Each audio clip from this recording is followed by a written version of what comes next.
අද වීඩියෝ එකෙන් කතා කරන්න යන්නේ මෙන්න මේ Samsung Galaxy A04e කියන ස්මාර්ට්ෆෝන් එක ගැන.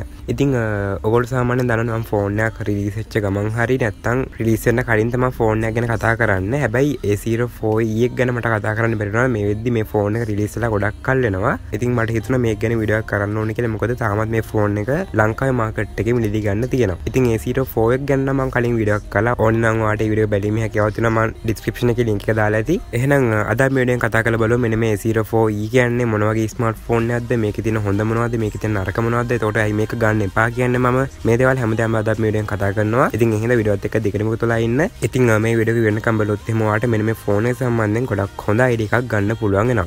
ඉතින් ගොඩක් කට්ටිය මට කමෙන්ට් දානවා වීඩියෝ එක හරියට බලන්න නැතුව සමහර ප්‍රශ්න අහලා. ඉතින් මේ හැමදාම ගැන මම වීඩියෝ එකේදී කතා කරනවා. ඉතින් එහෙනම් හොඳින් වීඩියෝ එක බලන්න. එතකොට ඔයාලට මේ ෆෝන් එක සම්බන්ධයෙන් ගොඩක්ම හොඳ අයිඩියා එකක් ගන්න පුළුවන් වෙනවා. ඒ වගේම අපේ වීඩියෝ එකට කරන උදව්වක් විදිහට අනිවාර්යයෙන්ම වීඩියෝ එකට ලයික් එකක් දාලා තියාගන්න අමතක කරන්න එපා. එහෙනම් ටග් ගාලා පටන් ගමු අද වීඩියෝ එක. ඉතින් Samsung Galaxy A04e එක සම්බන්ධයෙන් කතා කරනකොට මේ ෆෝන් එක රිලීස් වෙන්නේ 2022 අවුරුද්දේ මැද වගේ හරියකදී. ඉතින් මේක සාමාන්‍ය මේ දවස්වල තියෙන ප්‍රයිස් එකත් එක්ක රුපියල් 30000කට වගේ ගන්න පුළුවන් වෙන අපිට මේකේ 3GB සහ 4GB යන මොඩල්ස්. ඉතින් මේක 4G ෆෝන් එකක්. ඒ වගේම තමයි මේක බජට් ස්මාර්ට් ෆෝන් එකක් Samsung ලගේ. මුලින්ම මේ ෆෝන් එකේ තියෙන බොඩි එක සහ ඩිසයින් එක සම්බන්ධයෙන් කතා කරද්දී ටිකක් විතර Samsung ලගේ වෙනස් විදිහේ ඩිසයින් එක මේ ෆෝන් එකේ තියෙනවා. ඉතින් මේ ෆෝන් එකේ ඩිසයින් එක ගොඩක් දුරට සමානයි Samsung Galaxy M04 එකේ තියෙන ඩිසයින් එකටත්. ඉතින් M04 එක සම්බන්ධයෙන් මම ඊට කලින් වීඩියෝ එකක් කරලා ඇති. ඒක ඔයාලට කැමති නම් කියලා බැලීමේ හැකියාවක් තියෙනවා. මම ලින්ක් එක පහළ ඩිස්ක්‍රිප්ෂන් එකේ දාලා තියෙනවා. ඉතින් M04 එකට මේ ෆෝන් එක ගොඩක්ම සමානයි. ඩිසයින් එකයි මේකේ තියෙන ස්පෙસિෆිකේෂන් මේ ඔක්කොම M04 එක සහ A04e එකට ගොඩක් සමානව යනවා. ඉතින් අපිට මෙන්න මේ A04e එක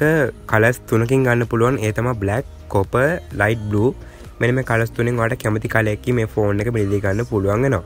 ඉතින් මේ ෆෝන් එකේ තියෙන සම්පූර්ණයෙන්ම ප්ලාස්ටික් බිල්ඩ් එකක්. ඉතින් ඔයා සාමාන්‍යයෙන් දන්නවා රුපියල් 30000කට වගේ හම්බෙන හැම ෆෝන් එකකම තියෙන්නේ ප්ලාස්ටික් බිල්ඩ් එකක් තමයි කොහොමත්. ඉතින් ඒ හින්දා මේ ෆෝන් එක ගත්තොත් එහෙම අනිවාර්යයෙන්ම ටෙම්පර් ග්ලාස් එකක් ගහලා ඒ වගේම බෑක් කවර් එකක් දාලා යූස් කරන්න. මොකද ප්ලාස්ටික් කියන්නේ සාමාන්‍ය ඉක්මනින්ම කැඩෙන මැටීරියල් එකක්. ඒ හින්දා ෆෝන් එක බිම වැටුනොත් එහෙම වෙන ඩැමේජ් ගොඩක් වැඩි. ඉතින් ඒ හින්දා ඒ දේවලුත් කරගෙන මේ ෆෝන් එක පාවිච්චි කරන්න පුළුවන්. ඒ වගේම මේ ෆෝන් එකේ තියෙන ඩිස්ප්ලේ එක සම්බන්ධයෙන් කතා කරද්දී මේකේ තියෙන්නේ අඟල් 6.5ක PLS LCD ඩිස්ප්ලේ එකක්. ඒ වගේම HD+ resolution එකක් බලා ගන්න පුළුවන් වෙනවා. ඉතින් මේ ඩිස්ප්ලේ එක සම්බන්ධයෙන් කතා කරද්දී කොහොමත් අර බජට් රේන්ජ් එකේ හැමෙන ඩිස්ප්ලේ එකක් තමයි මේ ෆෝන් එකේ තියෙන්නේ. ඉතින් ගොඩාම හොඳ මට්ටමක ක්වොලිටි ඩිස්ප්ලේ එකක් නෙමෙයි. සාමාන්‍ය වීඩියෝ එකක් බලා ගන්න අපේ වැඩ ටික කරගන්න වගේ normal වැඩ වලට අපිට මේ ෆෝන් එකේ තියෙන ඩිස්ප්ලේ එකෙන් ගොඩක් හොඳ වැඩක් ගන්න පුළුවන්. ගොඩාක්ම හොඳ ක්වොලිටි ඩිස්ප්ලේ එකක් නෙමෙයි. හැබැයි මේකෙන් අපේ වැඩ ටික කරගන්න පුළුවන්. ඒ වගේ මේ ෆෝන් එකේ තියෙන ප්ලැට්ෆෝම් එක සම්බන්ධයෙන් කතා කරනකොට මේකේ තියෙන OS එක වෙන්නේ Android 12. ඒ වගේම One UI Core 4.1 version එක බලා ගන්න පුළුවන් වෙනවා. ඒ වගේම මේකේ තියෙන chipset එක වෙන්නේ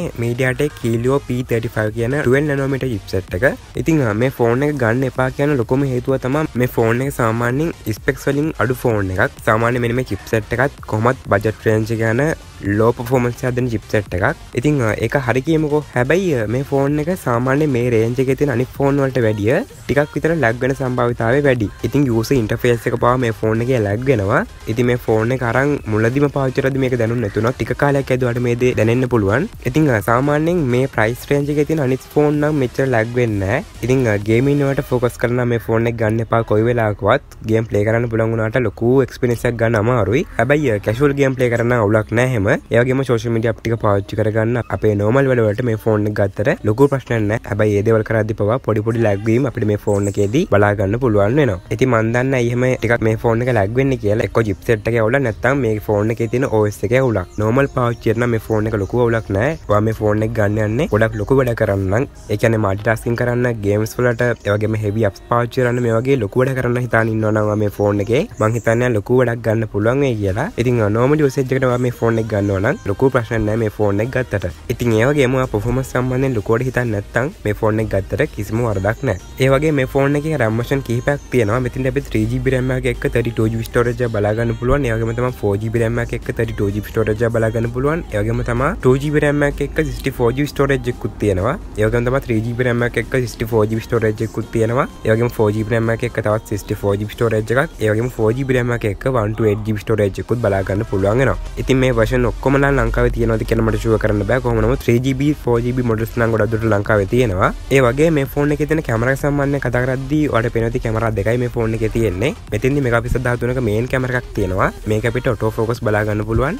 ඒ වගේම 2 මෙගාපික්සල් depth lens එකකුත් බලා ගන්න පුළුවන් වෙනවා. ඒ වගේ මේ ෆෝන් එකේ selfie camera එක සම්බන්ධයෙන් කතා කරද්දී මෙගාපික්සල් 5ක selfie camera එකක් තියෙනවා. ඉතින් මේ ෆෝන් එකේ main camera එකෙන් ඒ කියන්නේ අපි කලින් කතා කරපු back camera එකෙන් අපිට 1080p 30 fps දක්වා වීඩියෝ එකක් රෙකෝඩ් කරගැනීමේ හැකියාවත් මේගොල්ලෝ දීලා තියෙනවා. ඉතින් ෆෝන් එකේ තියෙන rear camera එක සම්බන්ධයෙන් කතා කරද්දී මේ ෆෝන් එකේ camera එක ඇත්තටම අවුලක් නැහැ අපේ normal පාවිච්චියට. ඒ කියන්නේ ඔයා මේ ෆෝන් එක ගන්න photos වලට focus කරනවා නම් ගොඩක්ම හොඳ මට්ටමක photos ගන්න හිතාන මේ ෆෝන් එක ගන්නවා නම් එහෙමනම් මම මේ ෆෝන් එක recommend කරන්නේ නැහැ. මොකද මේ price range එකට 6s 7 වල මීට වඩා quality photos අපිට capture කරගැනීමේ හැකියාව තියෙනවා. ඉතින් මේ ෆෝන් එකේ camera එක ඇත්තටම හොඳයි. අපේ normal photo එකක් capture කරගන්න, අපේ වැඩවලට photo එකක් capture කරගන්න, සාමාන්‍ය මොකක් හරි දෙයක් social media දාගන්න වගේ මේ ෆෝන් එකෙන් photos capture කරගැනීමේ හැකියාව තියෙනවා අවුලක් නැතුව. හොඳ quality මට්ටමක photos ඔයා මේ ෆෝන් එකෙන් ගන්න හිතාන ඉන්නවා නම් ගන්න එපා මේ ෆෝන් එක. ඉතින් මම කලින් කිව්ව විදිහට මීට වඩා හොඳයි 6s 7 වල තියෙන කැමරා එක. ඉතින් 6s එක සහ 7 එක ගැන මම මීට කලින් වීඩියෝස් කරලා තියෙනවා. ඔයාලට ඕන නම් ඒවත් ගිහලා බැලීමේ හැකියාව තියෙනවා. මම මේ links ඔක්කොම description එකේ දාලා ඇති. ඉතින් කොහොමද ඔයා දන්නවා ඉතින් මේ range එකේ තියෙන budget phone වල තියෙන කැමරා quality එක මොන වගේද කියලා? අන්න ඒ වගේම කැමරා quality එකක් තමයි මෙන්න මේ ෆෝන් එකේ තියෙන්නේ. ඒ වගේ මතක් කරගන්න ඕනේ මෙන්න මේ ෆෝන් එකේ තියෙන security එක සම්බන්ධයෙන් කතා කරද්දී මේකේ fingerprint sensor බලා ගන්න හම්බෙන්නෙත් නැහැ. ඉතින් අපිට මේකට security එකක් දෙන්න සිද්ධ වෙන්නේ එක්කෝ pin එකක් නැත්නම් pattern එකක් password එකක් වගේ දාලා තමයි අපිට මෙන්න මේකට security එකක් දෙන්න සිද්ධ වෙන්නේ. සමහරක් විට face ID ඇති. ඉතින් මම හිතන්නේ face ID ගොඩක්ම හොඳ මට්ටමක මේකේ වැඩ කරනවා කියලා. ඒ වගේම අන්තිමට මේ ෆෝන් එකේ තියෙන බැටරි එක සම්බන්ධයෙන් කතා කරද්දී මේකේ තියෙන මිලියම්පියර් 5000ක බැටරි එකක්. ඒ වගේම තමයි normal speed එක තමයි මේගොල්ලෝ මේ ෆෝන් එක charge වෙන්න දීලා තියෙන්නේ. සාමාන්‍ය පැය දෙකක් වගේ අද්දී අපිට මේ ෆෝන් එක full charge කරගැනීමේ හැකියාව තියෙනවා. ඉතින් මේ ෆෝන් එකේ තියෙන බැටරි එක සම්බන්ධයෙන් කතා කරද්දී මේ ෆෝන් එක සාමාන්‍යයෙන් normal use කරනවා නම් එහෙම ලොකුවට ඔයා මේ ෆෝන් එක use කරන්නේ නැත්නම් එහෙම දවස් දෙකක් තුනක් වුණත් ඔයාලට මේ ෆෝන් එකේ බැටරි එක charge එකකින් තියාගන්න පුළුවන්. ඉතින් ඔයා ටිකක් ඔයා දවසම ෆෝන් එක use කරනවා නම් එහෙම වගේ usage එක ටිකක් වැඩි නම් එහෙම දවසට එකපාරක් වගේ charge කරගන්න සිද්ධ වෙයි. ඉතින් කොහොමවත් මිලියම්පියර් 5000ක් කියන්නේ ලොකු බැටරි එකක්. ඉතින් ඒ හින්දා අපිට ගොඩක් වෙලාවට මෙන්න මේ ෆෝන් එක පාවිච්චි කිරීමේ හැකියාව තියෙනවා. ඉතින් කොහොමවත් ඔයා ෆෝන් එක පාවිච්චි කරන විදිහ නෝ තමයි ෆෝන් එකේ තියෙන බැටරි එක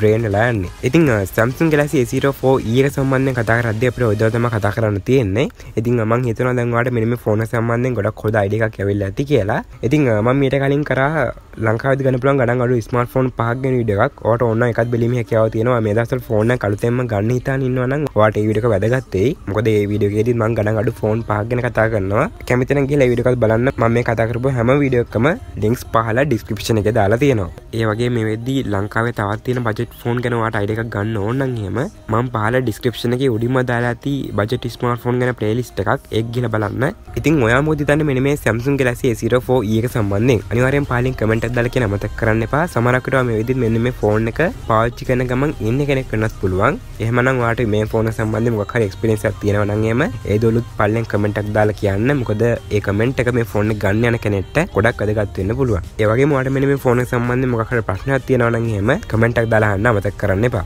ඒ වගේම A04e එක ගන්න ඉන්නවා වගේ අලුකුත් මේ දවස්වල ඉන්නවා නම් එහෙම යටත් දැනගන්න අනිවාර්යෙන්ම මේ වීඩියෝ share කරන්න. මොකද ඒක යට කරන ලොකු උදව්වක් වෙන්න පුළුවන්. ඒ වගේම අපේ channel එකේ වීඩියෝ බලන්නේ පළවෙනි පාර්ට් නම් එහෙම අපේ channel එක කතා කරන්නේ මේ වගේම ස්මාර්ට්ෆෝන් සම්බන්ධයෙන් වීඩියෝස්. ඒ කියන්නේ මේ වගේ ලංකාවේදී ගණන් අඩුවට ගන්න පුළුවන් ස්මාර්ට්ෆෝන් ගැන, ඒ වගේම Android ස්මාර්ට්ෆෝන් ගැන, iPhones ගැන, ඒ වගේම ස්මාර්ට්ෆෝන් comparison videos ගැන, ඒ වගේම ස්මාර්ට්ෆෝන් accessories ගැන මේ වගේ ස්මාර්ට්ෆෝන් වලට සම්බන්ධ වෙච්ච හැම වීඩියෝ එකක්ම ඔයාලට අපේ channel එකෙන් නැරඹීමේ හැකියාව තියෙනවා. ඉතින් ඔයා ස්මාර්ට්ෆෝන් සම්බන්ධයෙන් ඉන්ට්‍රෙස්ටිං කෙනෙක් නම් ඒ වගේම අපේ channel එකෙන් දාන වීඩියෝස් වලට වැදගත් කියලා හිතනවා නම් එහෙම අනිවාර්යයෙන්ම channel එක subscribe කරලා support එකක් දෙන්න අමතක කරන්නත් එපා. මේ විදිහට අපේ channel එකේ subscribersලා 15000කට වඩා වැඩි ප්‍රමාණයක් ඉන්නවා. ඉතින් අපේ මේ channel එකට ඔයත් subscriber කෙනෙක් වෙලා join වෙන්න. ඉතින් දැන් ඔයාලට මෙන්න මේ screen එකේ පේන්නේ මම මීට කලින් කරපු වීඩියෝස් කීපයක්. ඔයාලට කැමති නම් ගිහලා මේ වීඩියෝස් බැලීමේ හැකියාව තියෙනවා. ඉතින් මම මේ දවල් මතක් කරා වගේම එනවා මේ වගේ තවත් වීඩියෝ එකකින් ඉක්මනටම මෙමු. ඒකන් ඔයාලට සුබ දවසක්.